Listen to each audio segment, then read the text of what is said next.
సింగపూర్లోని స్కూల్లో జరిగిన అగ్ని ప్రమాదంలో డిప్యూటీ సీఎం పవన్ కళ్యాణ్ చిన్న కుమారుడు మార్క్ శంకర్కు గాయాలయ్యాయి. అల్లూరి జిల్లా పర్యటనలో ఉన్న పవన్ సింగపూర్కు వెళ్లనున్నారు. మరింత సమాచారం మా ప్రతినిధి కూర్మరాజును అడిగి తెలుసుకుందాం. కూర్మరాజు, పవన్ కళ్యాణ్ కుమారుడికి అగ్ని ప్రమాదంలో గాయాలైన ఘటనకు సంబంధించి మీ వద్ద ఉన్న సమాచారం ఏంటి?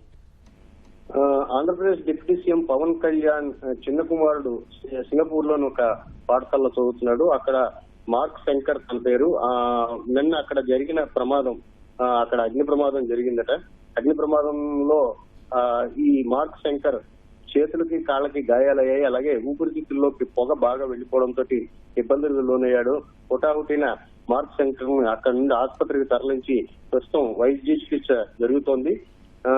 ఉప ముఖ్యమంత్రి పవన్ కళ్యాణ్ అల్లూరు సీతారామరాజు జిల్లాలోని నిన్నంతా అరకు ప్రాంతంలో పర్యటించారు. ఇవాళ కూడాను అక్కడ మధ్యాహ్నం దాకా పర్యటించిన తర్వాత విశాఖలోని వచ్చిన తర్వాత కూడాను విశాఖలో సాధారణ రేపటి వరకు ఉందాం అనుకున్నారు. అయితే దాన్ని మరో 2 రోజులు పొడిగిస్తూ కూడాను కొద్దిసేపటి క్రితం షెడ్యూల్ విడుదలైంది. ఈ లోపలే ఈ సమాచారం తెలియడంతో నేరుగా పవన్ కళ్యాణ్ విశాఖపట్నం చేరుకుని అల్లూరు సీతారామరాజు జిల్లా నుంచి నేరుగా విశాఖపట్నం చేరుకుని విశాఖ నుంచి నేరుగా సింగపూర్ వెళ్ళడానికి ఏమో ఏర్పాట్లు చేస్తున్నారు.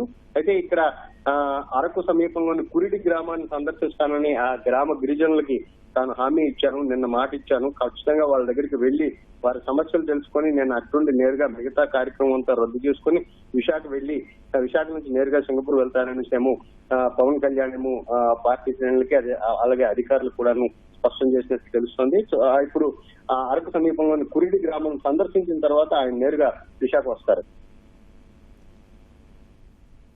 ధన్యవాదాలు కూర్మరాజు.